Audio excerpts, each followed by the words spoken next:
Hello everyone, welcome करता हूँ मैं भारत पंचाल अगेन आप सबका माय नए वीडियो में यूट्यूब चैनल पर। कैसे हो आप सब एंड कैसे चल रही है आपकी पढ़ाई? होप कि सब कुछ बहुत अच्छा चल रहा है आपकी पढ़ाई में एंड आपकी लाइफ में। लाइफ में अच्छा नहीं चल रहा, डोंट वरी, टाइम के साथ सब कुछ अच्छा हो जाता है। और पढ़ाई में अच्छा नहीं चल रहा है, देन आल्सो डोंट वरी, मैं हूँ आपके साथ, बहुत अच्छी प्रिपरेशन हो जाने वाली है। तो आज हम लोग पढ़ने वाले हैं पॉलीमर्स के लास्ट 10 ईयर के क्वेश्चन। आई होप कि आप लोगों ने रिवीजन कर ली है। मैंने आप सबको बोला था रिवीजन के लिए, रिवीजन आप लोगों ने कैसे करनी है, अनअकैडमी से करनी है। वहाँ पे मैंने कंप्लीट चैप्टर जो है वो अपलोड कर दिया है। अगर अब तक आपने रिवीजन नहीं किया है तो लिंक मैं डिस्क्रिप्शन में दे दूंगा, वहाँ से आप डायरेक्ट कर लीजिएगा सभी चैप्टर। बाकी अभी पॉलीमर की बात होगी तो पॉलीमर पहले वहाँ से आप अच्छे से रिवाइज करके आओगे, फिर इसके क्वेश्चन है एंड फॉलो जरूर कर लीजिएगा अनअकैडमी पर। चलिए टॉपिक पे आते हैं। अब ये देखिए, मैंने इन क्वेश्चंस को इस फॉर्म में लिखा हुआ लास्ट 10 ईयर के क्वेश्चन को। ये 9 का मतलब ये है, ये 2009 में क्वेश्चन आए हैं, ये 2010 में आए, ये 11 में आए हैं, 12 में आए, 13 में आए, 14 में, 15 में, 16 में, 17 में। ऐसे करके मैं हर एक चैप्टर आपका करवाने वाला हूँ। ओके, तो आपने ये अच्छे से देखना है। और लास्ट 10 ईयर आपका हो गया पॉलीमर, और रिवाइज कर लेना अनअकैडमी से, मतलब पॉलीमर आपकी सेट है। वहां पे पॉलीमर पूरा चैप्टर है और यहाँ पे उनके 10 ईयर के क्वेश्चन है, आपको आइडिया हो जाएगा कि कैसे आ रहे हैं। चलिए स्टार्ट कर रहे हैं एंड बिल्कुल ध्यान से आप लोगों ने समझना है। फर्स्ट क्वेश्चन देखिए, name the sub groups into which polymers are classified on the basis of intermolecular forces. हम पॉलीमर्स को इंटरमोलिकुलर फोर्सेस के बेस पे कितने ग्रुप्स के अंदर फर्दर डिवाइड कर सकते हैं? तो कितने ग्रुप्स के अंदर डिवाइड कर सकते हैं? देखिए, फोर्स ऑफ अट्रैक्शन के हिसाब से सबसे पहले आता है इलास्टोमर्स, सेकंड है आपका फाइबर्स, थर्ड है आपका थर्मोप्लास्टिक एंड फोर्थ है आपका थर्मोसेटिक।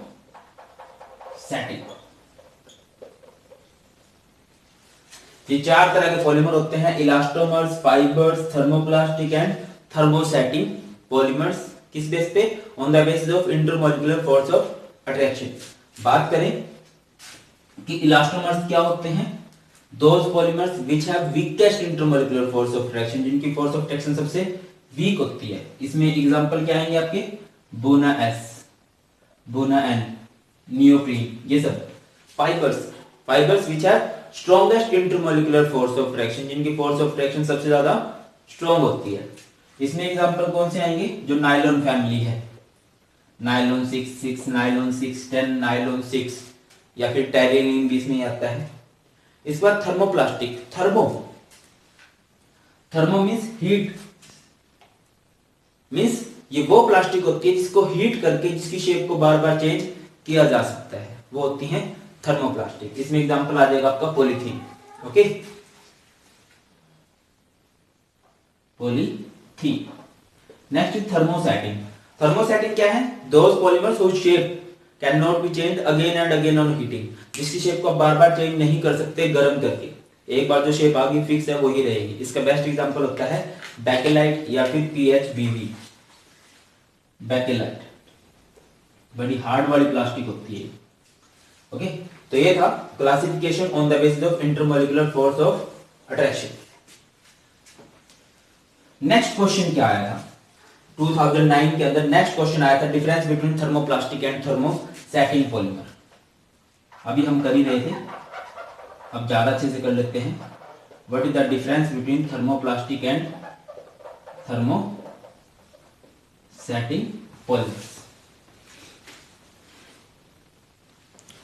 हाँ जी, क्या होता है थर्मोप्लास्टिक? अभी बताया, थर्मो मीन्स हीट। ये वो प्लास्टिक होती है whose shape can be changed again and again on heating, जिसकी शेप को आप बार बार चेंज कर सकते हो गर्म करके। और थर्मोसेटिन क्या होता है? जिनकी शेप एक बार फिक्स हो गई है, जिनकी शेप को आप बार बार चेंज नहीं कर सकते गर्म करके। क्या लिखोगे? Those polymers whose shape cannot be changed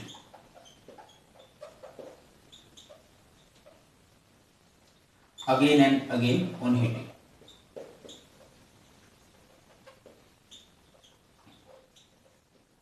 Okay, इनकी शेप को बार बार चेंज कर सकते हो, उनकी शेप को बार बार चेंज नहीं कर सकते। थर्मोप्लास्टिक की नेक्स्ट बात करें तो इनको रीयूज किया जा सकता है। जब इनकी शेप को बार बार चेंज कर सकते हैं तो रीयूज भी कर सकते हैं। इनको कांट बी रीयूज्ड। नेक्स्ट बात करें तो इनको रिमोल्ड किया जा सकता है। रीयूज का मतलब क्या है कि इनसे टॉयज, बकेट्स वगैरह बनाए जा सकते हैं, इनसे ऐसा नहीं बनाया जा सकता। अब एक बात समझिए कि फोर्स ऑफ फ्रैक्शन किसकी ज्यादा स्ट्रॉन्ग है?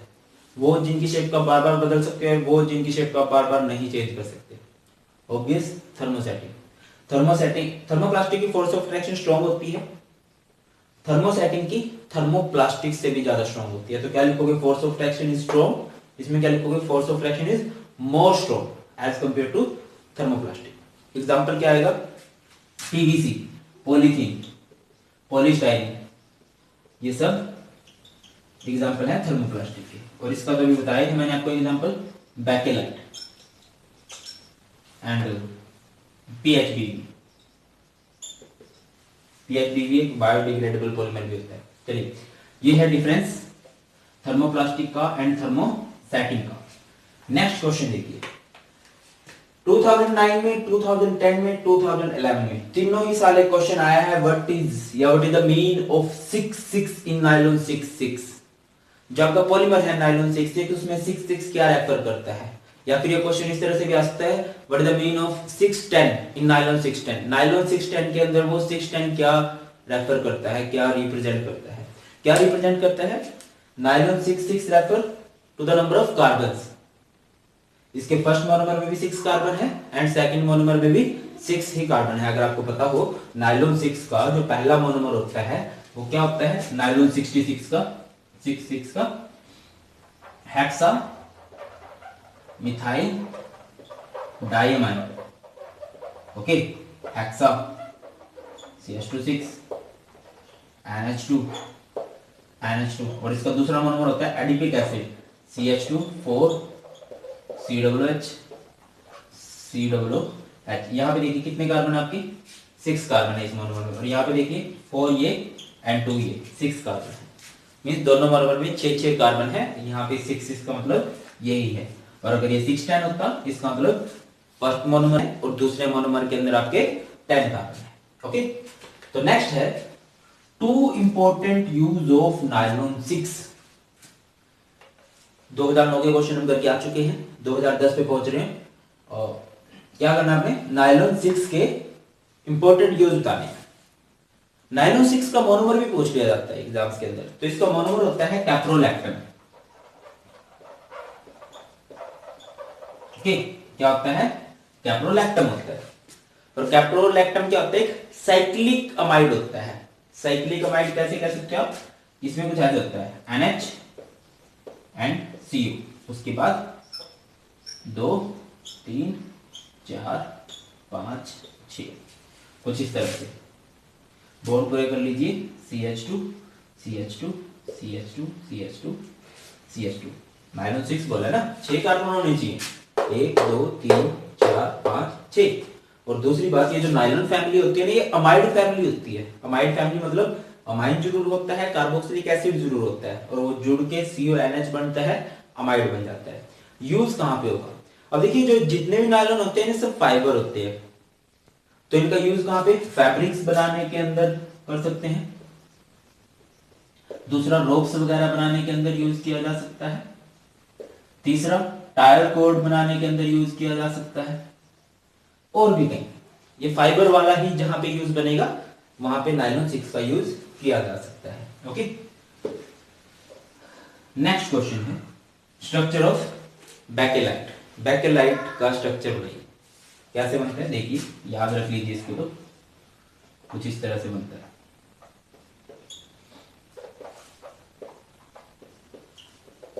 बिल्कुल आसानी से बनाने सिखा रहा हूं आप लोगों को।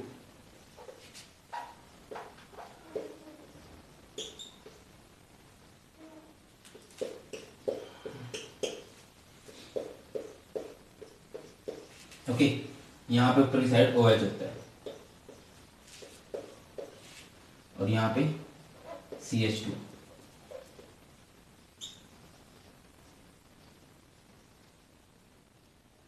या फिर इसको नीचे लगा लो आप।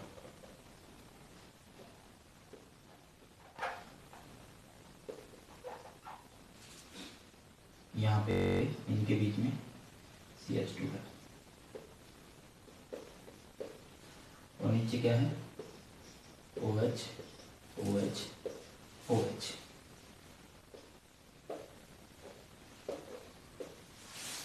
ये आपका होता है क्या बेकेलाइट का स्ट्रक्चर। और स्ट्रक्चर से आपको आइडिया हो रहा है ये क्रॉस लिंक्ड स्ट्रक्चर होता है, बहुत ही हार्ड वाला स्ट्रक्चर बनता है, बहुत ही हार्ड पॉलीमर होता है आपका बेकेलाइट। और इसका यूज कहाँ पे किया जाता है, इसका यूज किया जाता है इलेक्ट्रिकल स्विच वगैरह बनाने के अंदर। ओके,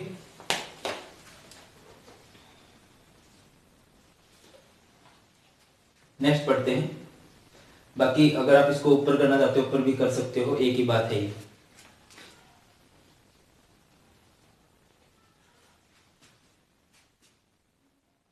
देखिए नेक्स्ट हमारा है write name and structure of the monomer of glyptal and neoprene. Glyptal and neoprene के मोनोमर आप लोगों ने बताने हैं। कैसे, देखिए ग्लिप्टल इसका पहला मोनोमर हुआ करता है ethylene glycol, ethylene glycol. And दूसरा मोनोमर हुआ करता है इसका पैथाइलिक एसिड। क्या हुआ करता है, पैथाइलिक एसिड। बाकी ये मोनोमर्स कैसे याद रखने हैं, सबकी ट्रिक भी मैंने बताई हुई है। यहां से याद रख लो, ग्लाई मीन्स ग्लाइकोल और पैथाई मीन्स पैथाइलिक एसिड। क्या होता है इथाइलिन ग्लाइकोल, इथेन 1,2 डाइऑल को ही इथाइलिन ग्लाइकोल कहा जाता है। और पैथाइलिक एसिड किसे कहते हैं, जब बेंजीन की एडजेसेंट पोजीशन पे कार्बोक्सिलिक एसिड लग जाता है, COOH लग जाता है, ये आपका होता है phthalic acid. Next is neoprene. Neoprene most important है, मोस्ट इंपोर्टेंट, बहुत ज्यादा बार रिपीट हुआ है नियोप्रीन वाला क्वेश्चन, मोस्ट इंपोर्टेंट। ठीक है, नियोप्रीन का दूसरा जो केमिकल नेम होता है वो होता है पॉलीक्लोरोप्रीन। पॉलीक्लोरोप्रीन क्या होता है,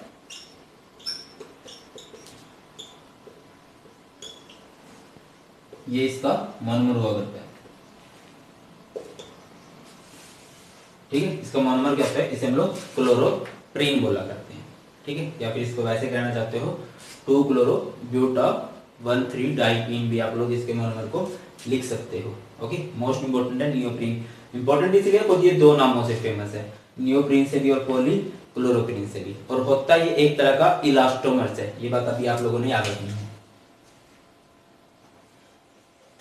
नेक्स्ट है, तो हम अब क्वेश्चन करके आ चुके हैं कहाँ वाले, 2009 हो चुका है, 10 हो चुका है, 11 हो चुका है, 12 पे आते हैं। अच्छा मैं एक बात और बताता चलूं आपको, ये जो क्वेश्चन है ना ये सब CBSE के रेगुलर के, कंपार्टमेंट वाले नहीं है।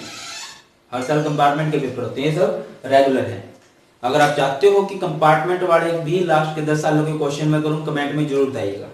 ओके, एंड आप सब कहाँ कहाँ से हो, किस किस बोर्ड से हो वो भी बताइए, सो दैट कि हम वीडियो में उन बोर्ड्स को भी इंक्लूड करें। ओके, चलिए नेक्स्ट देखिए, define and give example of addition polymers. Addition polymers क्या होते हैं, एडिशन पॉलीमर्स क्या होते हैं, एडिशन पॉलीमर्स दोज पॉलीमर्स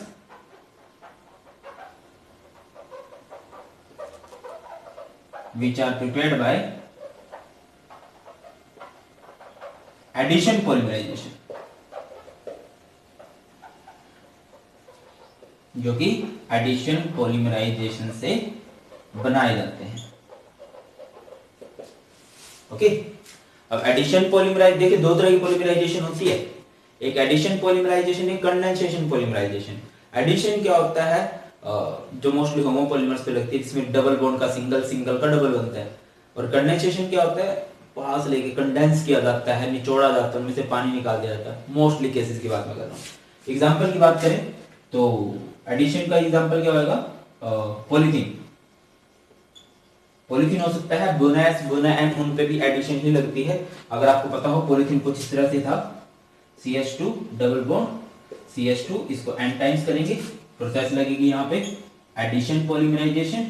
क्या होगा, जो n सामने लगा हुआ पाव में चला जाता है, इस पाव में n का मतलब ये होता है कि ये पॉलीमर बहुत ज्यादा है, ठीक है। यहाँ पे क्या हो जाएगा, CH2 सिंगल बॉन्ड CH2, इस तरह से आपका क्या बन चुका है, पॉलीथीन बन चुका है, और ये एक एडिशन पॉलीमर होता है। Next, what is a biodegradable polymer, give an example. Biodegradable polymer क्या होता है?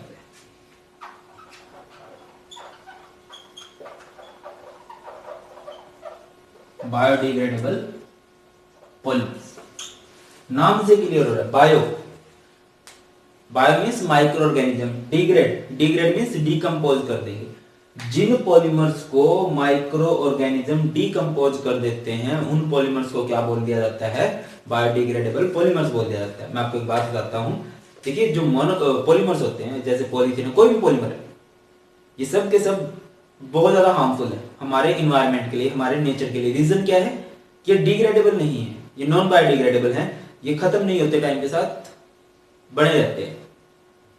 तो फिर अब साइंटिस्ट सोच रहे हैं कुछ ऐसे पॉलीमर्स बनाए जाएं जो बायोडिग्रेडेबल हो, जिनको लंबे टाइम तक एक टाइम के यूज के बाद जो अपने आप खत्म होना स्टार्ट कर दे। तो एग्जांपल क्या है इसका, बायोडिग्रेडेबल का, PHBB, PHBB क्या होता है, ये पॉली बीटा हाइड्रोक्सी ब्यूटाइरेट को बीटा हाइड्रोक्सी वैल्यूरेट, ओके, ये इसकी फुल फॉर्म होती है। और ये क्या होता है, एक बायोडिग्रेडेबल पॉलीमर होता है। इसके अलावा दूसरा एग्जांपल क्या होता है, नायलॉन 2 नायलॉन 6, नायलॉन 2 नायलॉन 6 भी एक बायोडिग्रेडेबल पॉलीमर, ये सारा एक है, ओके। नेक्स्ट क्वेश्चन है आपका, ये भी हम 13 का ही क्वेश्चन कर रहे हैं। क्या है question, CH2 CH Cl is a homopolymer और अ कोपॉलीमर। अब देखिए ये मैंने आपको बहुत अच्छे से बताया कौन से होमोपॉलीमर है कौन से कोपॉलीमर है, देख के आइडिया हो रहा होगा। Cl लगा हुआ 2 कार्बन वाला, ये PVC है, पॉलीविनाइल क्लोराइड है, और जिसके आगे पॉली लगता है वो तो फिक्स कौन सा होता है, वो एक होमोपॉलीमर होता है। पेपर में क्या लिखोगे, this polymer is prepared by single type of monomer, that's why it is a homopolymer, okay. तो ये क्या है, होमोपॉलीमर है। नेक्स्ट क्वेश्चन हम चल रहे हैं 2014 पे, difference between homopolymer and copolymer, कि क्या डिफरेंस है एक होमोपॉलीमर के अंदर एंड एक कोपॉलीमर के अंदर। हाँ जी, होमोपॉलीमर क्या होते हैं, homo those polymers which are prepared by same type of monomer, जो सिर्फ एक जैसे मोनोमर से बनाए जाते हैं। कोपॉलीमर्स क्या होते हैं, those polymers which are prepared by different type of monomer, जो अलग अलग मोनोमर से बनाए जाएंगे। होमोपॉलीमर के एग्जांपल बहुत सारे हैं, बेस्ट है पॉलीथीन, लिख दो। कोपॉलीमर के एग्जांपल कई सारे हैं, बेस्ट है आप लिख दो नायलॉन 6। होमोपॉलीमर्स, होमो मींस सेम, पॉलीमर मतलब जो मोनोमर से बनता है, जो सेम मोनोमर से बनता है वो होमोपॉलीमर, जो डिफरेंट मोनोमर से बनता है वो कोपॉलीमर। एग्जांपल पॉलीथीन और इसका एग्जांपल होगा नायलॉन 6। होमोपॉलीमर पे मोस्टली एडिशन पॉलीमराइजेशन लगती है, कोपॉलीमर पे मोस्टली कंडेंसेशन पॉलीमराइजेशन लगा करती है, ओके। हाँ जी, तो अब पहुंच रहे हैं 2015 में इन्होंने कोई क्वेश्चन दिया था, यही वाला दिया था, ये नियोप्रीन वाला क्वेश्चन ही दे दिया था इन्होंने। अब चल रहे हैं 16 पे, arrange following in the increasing order of intermolecular forces. इस तरह क्वेश्चन भी आ सकता है। इंटरमोलिकुलर फोर्सेस के बेस पे आपने क्लासिफाई करना है, टेरिलीन दिया हुआ है, पॉलीथीन दिया हुआ है, नियोप्रीन दिया हुआ है, तो कैसे करोगे। पहले मैं थोड़ा सा आपको लिए आसान कर देता हूं।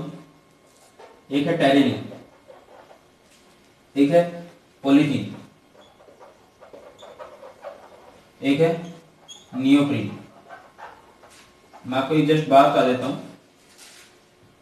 नियोप्रीन एक इलास्टोमर है। पॉलीथीन हमने किया था अभी, पॉलीथीन एक थर्मोप्लास्टिक है, और टेरेलिन एक फाइबर होती है। ओके, तो यहां से आपको इंटरमोलिकुलर फेस फोर्स के बेस पे इनका ऑर्डर बताना आसान रहेगा। तो जो इलास्टोमर्स होते हैं, अगर आपको पता हो, इलास्टोमर जिनकी फोर्स ऑफ अट्रैक्शन सबसे ज्यादा वीक होती है, और फाइबर मैंने बताया था जिनकी फोर्स ऑफ अट्रैक्शन सबसे ज्यादा स्ट्रॉन्ग होती है। तो फाइबर सबसे ज्यादा और ये सबसे नीचे, तो इनका ऑर्डर भी यही होने वाला है। नियोप्रीन सबसे वीक होगा, पॉलीथीन उससे स्ट्रॉन्ग होगा, और टेरेलिन सबसे ज्यादा स्ट्रॉन्ग होगा इन तीनों केसेस के अंदर। Okay, next question, monomer of बुना एस एंड नियोप्रीन। नियोप्रीन हम कर चुके हैं, नेक्स्ट हमारा है बुना एस। बुना एस का मोनोमर क्या होगा? सिंपल सा बता सकते हो आप लोग, बीयू। बीयू से क्या बनेगा आपका? ब्यूटा 1,3 डाइईन, एंड एस से क्या बनने वाला है? स्टाइरीन। ब्यूटा 1,3 डाइईन मतलब 4 कार्बन, फर्स्ट पे और थर्ड पोजीशन पे डबल बॉन्ड, बॉन्ड पूरे कर दो, CH2 CH CH CH2, और styrene CH2 double bond CH, और ये बेंजीन। ओके, तो ये है बुना एस। बुना एस कैसे याद रखोगे monomer? Bu means buta 1,3 diene, and S मतलब styrene, CH2 double bond CH, और ये बेंजीन। ये है लास्ट 10 ईयर के क्वेश्चन, किसके?